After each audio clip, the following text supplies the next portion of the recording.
You are a sub-teacher. The section that you will handle, they are literally the worst class that I ever encountered. May teacher na sa harap niyo, oh. Nasaan yung iba sa inyo? Nandun sa basketball court. Sa akin! Bigay mo dito! Okay.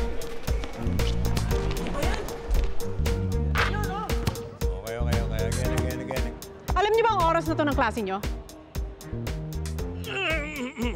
Ma'am, pasensya na po at hindi namin alam na may advisor na pala kami. Sir, pareho naman tayo member ng faculty. Alam niyo naman darating ako ngayon. Bakit niyo hinahayaan na magbulakbol ang mga batang to sa oras ng klase ko? Eh, di Marcus absent. Kapag na-shoot ko ang bolang to, babalik kayong lahat sa classroom at makikinig sa talak ko.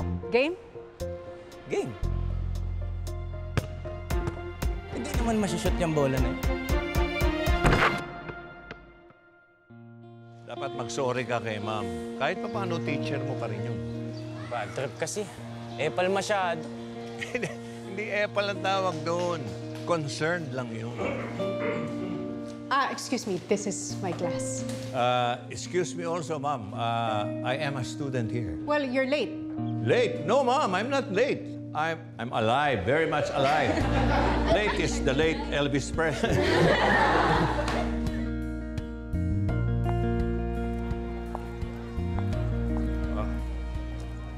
Ma'am, medyo wala sa panlasa niyo yung mga jokes ko. Pagpasensya niyo na, ma'am. Kung iba hong mga faculty na dadaan-daan nyo sa mga joke nyo, ako ho hindi. Kaya sana tratuhin nyo pa rin ho ako na teacher nyo at hindi lang basta nakababata sa inyo. Sige po.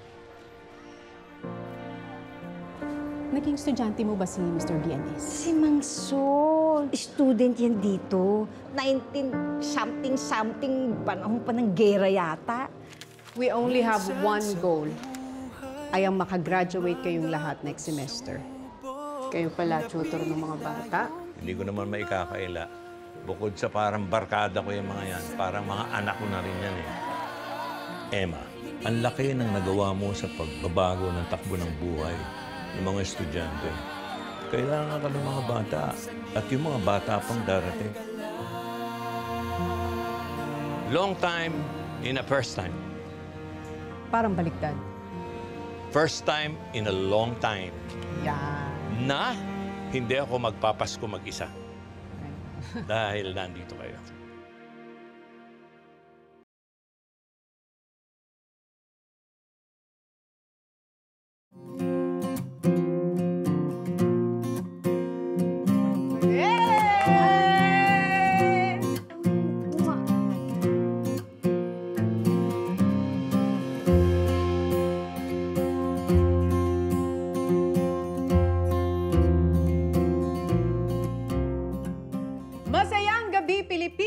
From off-screen lovers to on-screen partners, the talented darling meets R2, the multi-talented actor. Sila ang isa sa mga most promising love teams sa ngayon. We have with us Loisa Andalio and Ronnie Alonte, o mas kilala ninyong lahat bilang Loini. Let's all welcome Loisa and Ronnie! Hello! Pero hindi nila... Hello! Hello! Yes, pero hindi nila first time dito sa studio. Yes. Yes. Lagi kaming tambay dito. Yes. Nung nakakaan lang, nandito din kami. Oo, kasi may ginagawa din sila isa pang pelikula. Pero yung, I think yung first time nyo dito, yung nag-look test tayo Yes. sa My Teacher. Yes. Siyempre, familiar tayo kay Ronnie and Loisa dahil madalas na natin sila at minsan araw-araw natin silang napapanood sa telebisyon. Si Loisa, mas una kong nagkaroon ng parang connection dahil syempre dahil sa PBB. Tapos magkasabay pa kayo ni Alex. Magkasama kami sa bahay. Oo, kasi nung lumabas siya, ikaw yung lagi niyang si Fifth, yung mga kinakwento niya. Grabe, Kat. Lagi niya ako niloloko. Sabi niya, Loisa, yung mga gamit mo pakalat-kalat. So siya yung talagang naging ate ko din sa PB. So ilang years ka na technically sa showbiz? 8 years. Si Ronnie? 7. Halos sabay din. Yes, sabay din. Si Ronnie kasi, si Ronnie ang ganda ng journey niya sa showbiz kasi parang hindi masyadong mahirap. Hindi masyadong mahirap, no? Di ba hindi? Hindi, swerte talaga pag may itsura eh. Hindi kailangan dumaan sa mahihirap na ano eh. Pero nag-talent din po ako. Hindi nga. Opo. Nag-MMK po, pangako. 3 MMK na nag-talent ako, tapos isang pangako sa'yo, nag-talent din po ako. Pero kasi ikaw na-discover ka, di ba? Dahil may itsura. Yes, nagti-TVC na po ako. Ilang taon ka na nag-start na nag-commercial? Nag-commercial ako para mga 2015 po, siguro 2014, mga 17 ako, 17, 18. Hindi, pero si Ronnie, so nag-start ka, nagko-commercial. Nung time na yun, gusto mo mag-artista, hindi? Hindi, kasi player po ako dati, varsity ako ng Perpetual. Tapos gusto ko talaga mag-NC sa Manila. Kasi nag-NC ako South lang po, wala sa TV. So gusto ko mag-Maynila talaga. Nag-tryout ako Letran Intramuros. Tapos nung nakuha ako sa Letran, doon na po dumating yung time na, ba't hindi ka mag-artista? Try mo, kasi nakapag-TVC ka eh. So doon na nag-start to. Oh, kasi stand out ka dahil matangkad, may itsura. Oo. So ang gusto mo lang na mag-basketball? Mag-basketball. Basketball talaga. player talaga. Pangarap ko mag-PBAO talaga. Hindi, pero kasi si Ronnie, nasa family siya ng of politicians. Yes. Yes. Yes. Yes. Di ba? Yes, ako. Yung tita mo, Congresswoman ngayon, yung tito ko na kapatid niya, Vice Mayor. Dating Mayor si Kong Len. yon Miss Alonte, di ba? Yes. Sabi niya Yes. Laguna.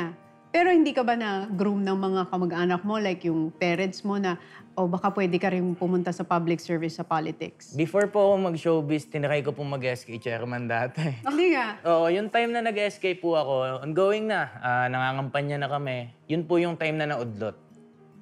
Na tinanggal po yung SK nun. Pero si Loisa kasi, she grew up Paranaque. Pero sa school, ikaw na pinakamaganda nun. Hindi, tomboy-tomboyin ako nung elementary ako, high school. Lagi ako napapaaway sa mga lalaki. Kasi parang sila galit sila sa akin. Kasi ako, parang lalaki din. Pag binabastos ako, Parang tomboy kumilos. Oo. Namamato ko ng sapato. Hindi ikaw pinakamaganda sa school niyo nun? Hindi. Ang ganda pa naman ng As mukha in, mo. lang ako, yung pulbo, nakapulbo pang ganun. Inabutan ko talaga yung ganun ka-jeje mo. Kaya feeling ko hindi ako napapansin talaga dati. Hindi nga. Di nagulat sila na nag-artista ka. Sabi niya, ay, pwede pala. Maganda pala to. Maganda pala to. Hindi, kasi si Ronnie heartthrob sa school eh. Oo. Di ba? Hindi Marami naman, talagang chicks yan nun, pe. Uy! Hindi kasi matangkad, basketball player. Matinino, totoo.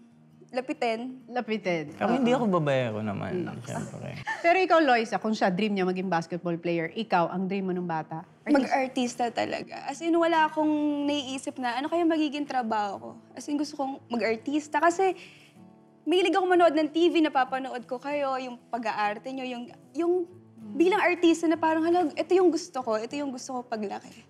Gusto ko mapanood din ako, umarte, ganyan. Yun yung, kayong feeling na nandun ka sa set nila? Paano kaya sila mag-usap talaga? Nahirapan ba kayo doon, nung unang sabak niyo?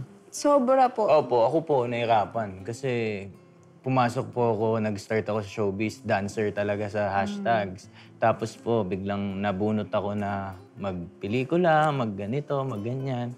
Ang hirap po. Kasi andun yung kinuha niyo ako, tapos sasabihin niyo, hindi pala ako magaling umarte. So, Nakakaano ng self-esteem. Sabi ko, nagsasayaw lang ako, binunot niyo ako dito. So, Oo, yung Wala. parang nakaka-dishearten kapag Opo. narinig mo na yung review about Opo. you and your performance. Di ba may ganun may hard reality na, ay, ang dami ko palang kailangang aralin, ang dami Hindi ko pala ako dito. Hindi pala maganda yung ginawa ko. Akala ko maganda. May mga ganun Oo. Doon mo lang makikita na binigay ko naman yung best ko pero para sa inyo. Parang kulang pala. Oo. Parang nape-pressure ka. Din yung parang na-anxiety ka naman. Di ba doon na pumapasok? Kasi parang ang dami mo palang kailangan gawin. Tapos minsan pinagko-compete pa. Yung parang yun yung mahirap. kino-compare ka kay ganito, kay ganyan. Oo. Ayun pa naman yung pinakapangit sa lahat, yung kino-compare ka sa iba na, tignan mo Yes. si ganito. Dapat, ikaw yan. Dapat, ganito yan. Nung una, akala mo masaya. Saan ka unang na-culture shock nung nakapasok ka na sa showbiz? Kasi di ba ang inisip mo, masaya dito, Oo, taping, tapos ang daming artista. Yun talaga. Yun Saan ka talaga. na-shock? Yung parang, ay, ganito pala. Siguro yung na-shock talaga ako paglabas ko ng PBB. Kasi ang daming bashing na parang, akala ko wala akong ginagawa. Akala ko naglalaro lang ako. Pero Hindi nga, nabash ka? madami ding bash na nangyari na. Nag-ano ako na negative, BBE negative. Di nga. Ganon. Nakalimutan ko na talaga. Dahil, anong ginawa mo nun? Naalala mo pa? Jane Joshua, yun ba yun? Yung parang kasagsagan nun. Oo. Kaya dami din. Doon palang naging strong na din ako in fairness naman sa PBB. Pero iiyakan mo yun yung una mong mabasa. Sobra. 15 ka lang nun nung lumabas Totoo. ka. Hindi Tapos- na-shock ka. Sobra, as in parang hindi pala ako pang artista kasi grabe pala, wala pa akong ginagawa. Sinasabihan na nila ako ng mga masasakit, pati family mo, may nasasabi sila. Pati sa family mo. Meron Ay, din. hindi naman nila kilala yung family mo. Ano sinasabi sa family mo? Kung ano-ano na parang, bata-bata pa ng anak niyo, siya na pinagtatrabaho, mga ganon, na parang hindi naman nila naiintindihan yung buhay namin. Paano na-handle? Kasi 15 ka lang nun.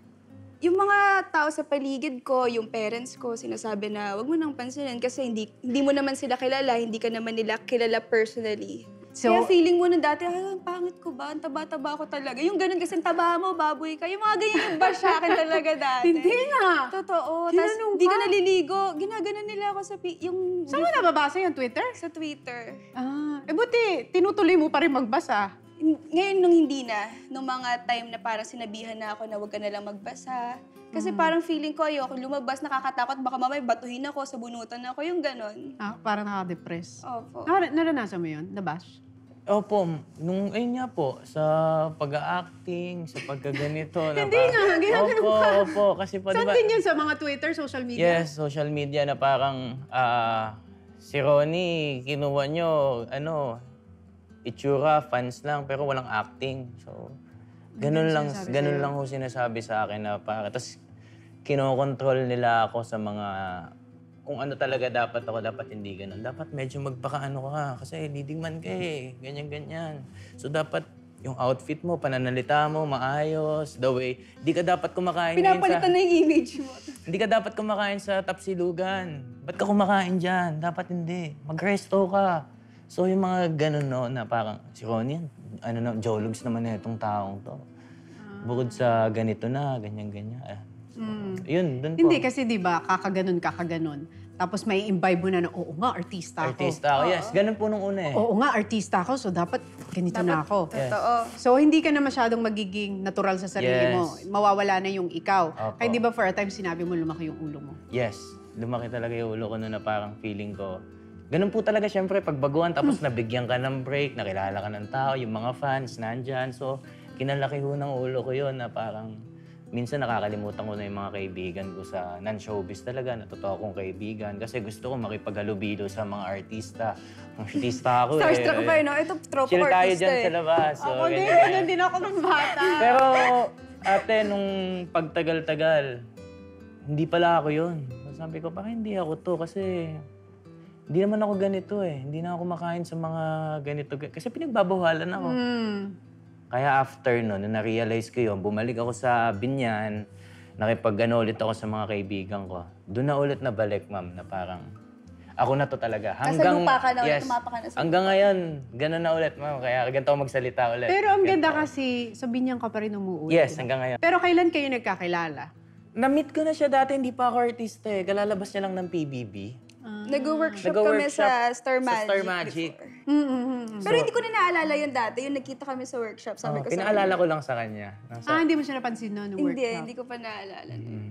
Tapos, yun. Hanggang sa doon na nag-start, nakilala ko Nung siya. nagkasama na kayo sa noontime show. Kasi nung una, parang hindi ko pa siya napapansin talaga. Kasi nauna kaming hashtags eh, tapos sila girl trends. Hindi ko siya napapansin nung una. Tapos hanggang sa sinabi sa akin ng friend ko na si Zeus na, R2, tingnan mo si Loisa, parang bagay kayo niyan. Hindi nga. Oo, sinabi niya sa akin. Siya na, nagsabi. Oo, na tignan mo kaya. Sabi ko, sige nga, titignan ko nga, pagmamasdan ko Single nga. kayo pala Yes, nun? single. Hanggang sa pinagmasdan ko siya na, ang ganda pala na ito, no? Pag tinitigan mo. So doon na nag-start. Nagpakilala na ako sa kanya. Oo, si Loisa, pag patagal ng patagal, mas Yes, gumaganda. oo. So, Nag-grow yung beauty niya sa'yo. So doon na po nag-start. Nagpakilala ako. Nung tinitigan mo na siya, Yun, yung pinagmasdan ko siya na, syempre sabi nga sa akin, to, bagay kayo, no? Ikaw pinagmamasdan mo Hindi, pala. sabi kasi sa akin ng friend ko eh, si Zeus. Tignan mo lang siya kasi tinitignan ka niya eh. Tinitignan niya daw ako. hindi nga. Oo. Hindi nga, tinitignan mo na Sabihin siya. mo na dito. Ito Kasi, naman. Sabihin mo na, huwag ka nang matakot dito, Loisa. Nung pinakilala yung hashtag dati sa Showtime, nanonood kami ng family ko sa bahay, live sa Showtime. Sabi ko, ay parang cute yun nasa gitna. Ganun lang. Tapos hindi ko ina-expect na, na magkakasama, na magiging girl trends ako, magmi-meet kami. As in, dun lang nag-start na parang crush From ko afar, to, nasabi mo na, gwapo. Oh, parang crush ko to. Tapos nung nakita ko siya sa personal, Ano? Gwapo naman. gwapo naman. Wah, Ano mas gwapo? Sa personal o sa personal o sa TV? gwapo talaga sa personal. Yes. Diba? Tapos yung hindi siya namamansin, yun yung parang nakaka-intimidate. Parang hindi ako pinapansin eh. Walang hi. Yung parang, hindi ako pinapansin eh. Yan pa naman ang gusto ng mga babae. Challenge. So, ang unang nag-move, nagbigay ng motibo si Ronnie. Yes, ako kasi niyaya ko siya eh. Niyaya ko siyang... Anong niyaya? Nilawin mo kasi. Hindi. Nilinaman mo yung Wait niyaya. lang. Anong nagkayayaan? Hindi, Saan niyaya nagkayayaan ko siyang yan? kumain. Niyaya ko siyang kumain. Ayan, Sabi ko, kumain. Iba yung yaya. Sabi ko, gusto mo kain tayo sa labas. Ganyan. Ano yan after ng show? After nung rehearsal namin rehearsal. ng sayaw, kasi girl trends hashtags nun eh. Okay, Sabi ko, kain tayo sa labas, wala ka bang gagawin pa? Uwi ka na ba? Uwi na dapat siya sa Paranaque. Sabi ko, kain muna tayo. Kain kami. Tapos nung kumain na kami, magka-date kami. Kasing kayong dalawa lang. Kami dalawa lang. First time ko yun. Ba't ka mo? Try lang. Parang si... Itong isa. Try lang. Kilalanin natin. Kilalanin. Sige, why not? Baka pumasok naman. Oo naman. Nung kumakain na kami, nakita ko tumunog yung cellphone niya. Nag-picture siya sa akin na nakababa. Hindi. Update sa mama. Saan ka na nak? At dinner lang. Hindi talaga. May binubuking mo ako. Nakita mo pinicture ka? Pinicturean niya po ako. Hindi, parang may first date. Anong pinag-usapan nyo? Awkward ang first date eh. Awkward. Talaga. Nahiya ako magsalita. Di ba? Anong pag-uusapan nyo? Torpe kasi ho talaga ako eh. Hindi ako marunong manligaw. Kaya sa Parang ang kinukwento niya. Hindi. Ano bang kinukwento mo sa akin nun? Sabi ko, wala. Sabi ko, kamusta? Ganyan lang. Kaasar naman yung kamusta. Kumakain na kayo biglang, Kamusta? Ganun lang. Okay naman. Anong oras ko uwi? Mga ganun lang. nakakain ka sa harap niya? Parang hindi nga ako murder eh. Umorder ka, pero hindi mo naubos. Oh, hindi. Kasi syempre pag babae, pa-cute. Oo, parang diet ako. Diet ako. Hindi ako siya nakakain. Parang steak pa yung order ko nun. Yung medyo yung dugo. Pasosyal pa, steak pa yun. Nagpasosyal pa siya sa Hindi ka talaga makain. Magpapasosyal ka talaga na para mainhin ka, ganyan. Parang, totoo. So parang after nun, ang next date namin, tapsilugan na talaga ang sunod. Ay, naya ko siya dun. Kamusta yun sa Tapsilugan? Yun, dun ko siya mas naging komportable siya, yung antako niya. Ako naman, dahil laking ganun din naman ako, kain din naman ako, tosilog, mga ganyan. So nakasabay na kami dun. Tapos, yun na, tuloy-tuloy na hanggang sa pag wala kaming work. Dinala ko din siya sa, alam niyo po ba yung nakabike lang, tapos may ganon. Tapos yung kanin-kanin, ginaganyan lang. Sinama ko po siya doon kasi gusto ko yun. Na-enjoy mo? Na-enjoy ko din talaga kasi sabi ko, ito pala dapat eh. Ba't mo ako dinala sa mga social na restaurant to? Yung mga pa-steak, Pwede naman pala tayo dito lang, no? 50-50 lang, no? Ang maganda pa ho doon, hindi ako marunong maghiwa. Oo. So, kutsara lang yung pinanghihiwa. Sa steak? So sabi ko, Hindi ako ayoko din, baka marunong mapahiya din ako, wag na lang. Oo, di ba? Tinidor na lang. Pero nung, syempre, dinala mo na siya sa Tapsilugan. Maobserbahan mo yung ugali ng isang babae, kung ano yung magiging reaksyon niya. Nung nakita mong game din siya, Ayun mo yung nagustuhan ko sa kanya. Yun na. Na parang sabi ko, okay, komportable ako sa kanya. Ito yung gusto, yun talaga yung gusto kong babae sa babae talaga. Yung, cowboy. yes, mismo. So, yun, dun ko siya nagustuhan. Na Parang parang- wala siyang kaarte-arte. Wala, hindi mabigat kasama. So, yun. yun po. Ikaw naman, ano na gusto mo sa kanya? Nung nakikita mong, ganito pala siya. Actually, nung una, parang ano pa nga langanan, kasi iba love team namin, parang gusto ko ba to? Parang alam mo yung mahirap kasi iba love team, selos, ganyan, na parang may time pa na tago pa kasi parang tutuloy ko ba to? Tinago Kasi namin eh. ang 2 years, hirap. di ba? 2 years na Oo, tago. tago. Hirap din kasi parang yung ka-love team niya, hindi alam na kami. So, sobrang sweet, pinupuntahan sa bahay nila. Sabi ko, kaya ko pa ba? Oo, di ba? Yung ano pag bagets ka? So, medyo naging challenge talaga Oo, siya. syempre hindi niya masabi sa love team niya, huy, may girlfriend na Oo, ako. Tapos so- hindi rin masabi nung love team mo kasi bawal. Bawal, totoo. Oo, ang hirap no. Nung time na yon na 2 taon din nung tiniis ko na tinatanggi ko sa press. 2 taon mong sinasabing close friend. Yes. Tapos holding hands, Hindi- close friend. Di na ako kinaya ng konsensya ko.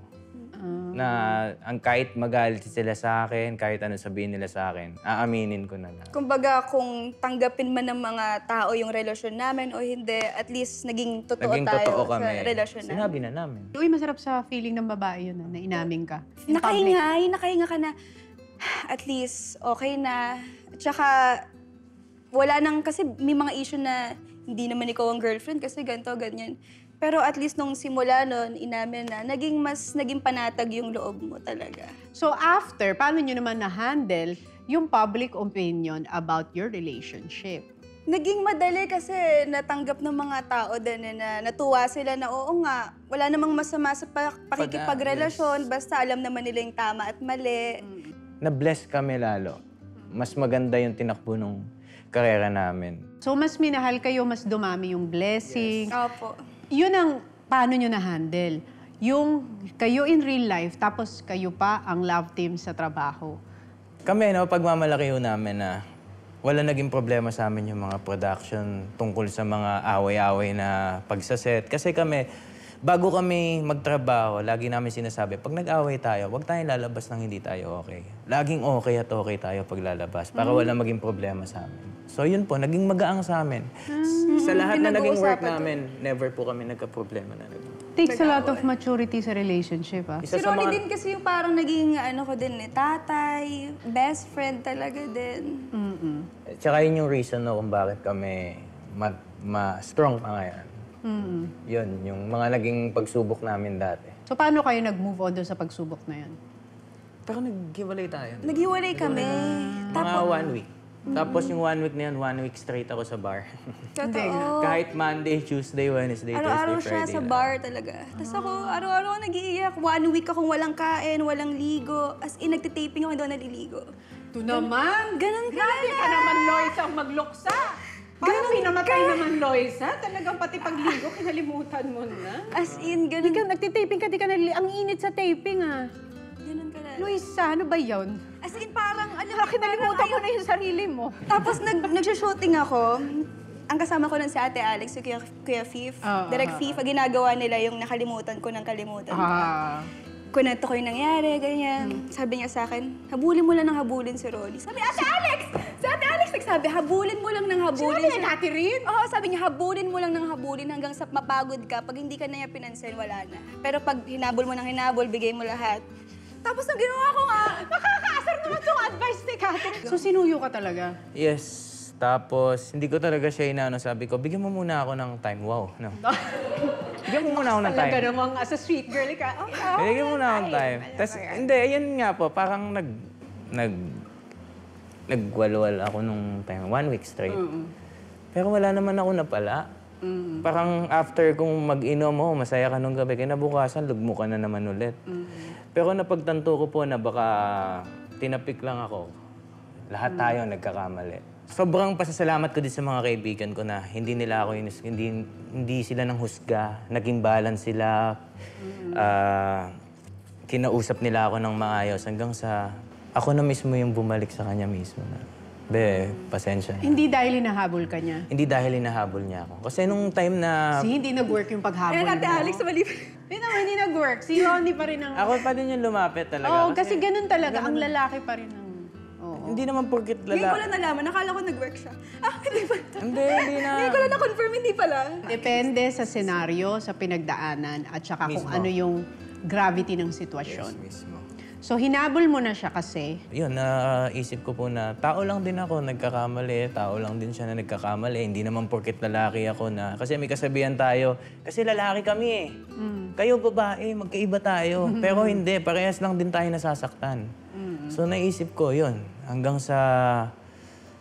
Binalikan ko siya. Nag-sorry ako. Inayos namin yung... Pinag-usapan namin ng maigi na... Be, ayusin natin to, pasensya ka na. Hanggang siya lugmok na, hindi niya na kayang umarap sa tao. Natatakot na siya. Ang sinabi ko sa kanya, huwag ka matakot, kasama mo ko. Pag lumabas tayo, lalabas tayo parehas, nakaangat ang muka. Nakatingala. Huwag kang bababa. Hanggang sa, ayun, tuloy-tuloy na naging okay kami. And after nun, hindi naman kami nawalan, na-bless pa kami ulit. Sobrang laki. Hindi niya kayang lumabas nun. Bata ka pa kasi. Ilang taon ka ron? Ito yung controversy, nagigets ko na. Ilang taon ka nun? 18. Ay, ang bata talaga for an 18-year-old, mga ganyang bagay. Pero may matututunan ka. Grabe. As in, sabi ko nga, Lord, grabe yung, yung challenge na binigay mo at saka lesson. As in, sa gantong edad, thankful ako kasi ang dami ko nang natutunan. Alam ko na yung talagang, ito yung masakit. Ito yung grabe. Ito talaga yun, yung maano ka, parang ang bababaw na lang ng mga ibang problema kasi grabe na yung pinagdaanan mo. Na alam mong ito, malalagpasan ko kasi binigyan ako ni Lord ng anlaki. Pero nalagpasan namin. So yung mga maliliit, ano na lang, kayang-kaya. Pero alam naman po namin na dadating din yung time na may problema pang dadating sa amin. Pero sinasabi ko sa kanya, maging handa lang tayo. Kung yun yung iba, nalagpasan natin. Bakit yung iba pa, hindi natin kaya. Saan mo naging teacher si Loisa in life? Kasi yung partner mo, nagiging teacher mo Yes, rin naging somehow. teacher ko siya kasi before mag-pandemic, sobrang ang luho ko talaga, Ate Tony. So, wala akong, sa kinikita ko, mas ine-enjoy ko lang yung pera dito. Bili ako ganito, nang gusto ko. Hanggang sa nakilala ko siya nung pandemic. Hanggang sa nagka-pandemic ko, tinuruan niya ako kung paano mag-handle ng pera. Finances. Oh, yes. Mag-ipon ka, pagkaipon, ilagay natin sa negosyo, ganyan-ganyan. So, yun po yung laking naitulong niya sa akin talaga. Anong aspeto ng buhay mo naging teacher si Ronnie? Kay Ronnie, pagdating sa family, grabe yung family nila. Doon ako yung parang, sweet ng family nila. Ano, yung kung paano siya sa parents niya. Doon ako natutuwa na sana, yung tinatry ko din maging ganun sa family ko. Siya yung teacher ko about sa family. Kagaya ng... Ay, ayaw magsalita. Parang hindi tumulong. Kaya pala tumigil siya. Sabi ko, ano... Iyak na ako. Okay, bakit parang may bubog sa family? Kasi yung family ko, yung parents ko, separate na sila. So, kay Ronnie ko nakikita na siya yung teacher ko na pag kami nagka-family, kailangan maayos, kompleto, buo. Kasi yun yung nakikita ko sa family niya, yung pagka-sweet nila, yung close talaga sila. Yun yung natutunan ko na sana kami din ganyan. Thank you very much. Palakpakan natin, Loisa and Ronnie. Siyempre, this December 25 na. Yes. May teacher po, December 25 na. First time namin na... after ilang years na makakapag-Metro Manila ulit. Excited na kami. So, ikaw. Directed by Paul Soriano. Direct Paul Soriano. Direct Paul, maraming salamat din po. Yes. Actually, ang natutunan ko naman sa pelikula natin, while working with the legend, Mr. Joey De Leon, yung nakita niyo yung professionalism niya tsaka pagmamahal niya sa trabaho. Mismo. Grabe, no? Yun ang ka-idol-idol. Opo. Tapos nakakahiya, hindi nagbabakil. Totoo. Tayo, di ba? Nalala mo yung sa bola? Opo. Tayo laging, cut. Bakit, ma'am? Ako naman, cut. Kasi Tito Joey, pag line niya, hindi siya nagkakamali. Kaming dalawa, bakil kami ng bakil. Tapos may one time pa nga po yung unang nagka-eksena tayo na may linyahan. Nangangatog po ako sa inyo kasi nga kinakabahan ako. Nakita mo si Ronnie magka-eksena kayo, nangangatag yung ganda niya. Hindi ko nalata. Sabi ko, naiyaw ko kay Miss Tony kasi Hindi ka nalata, Tapos yung kay Inya, naalala ko po yung eksena natin tatlo nila, Tito Joey. Nagbabakil tayo parehas. Pareho.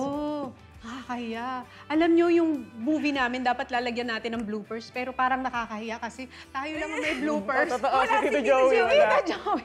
Wala kakaharap na bloopers sa pelikula. Ganon ka-professional. Yes. 2 pages memorized back and forth. Mismo. Oo, yan ang Grabe. Kahit umuulan. Kahit umuulan, hindi siya natitinag. Yun ang professionalism. Sana mapanood ninyo kung gaano kagaling because this is his comeback also. Mismo.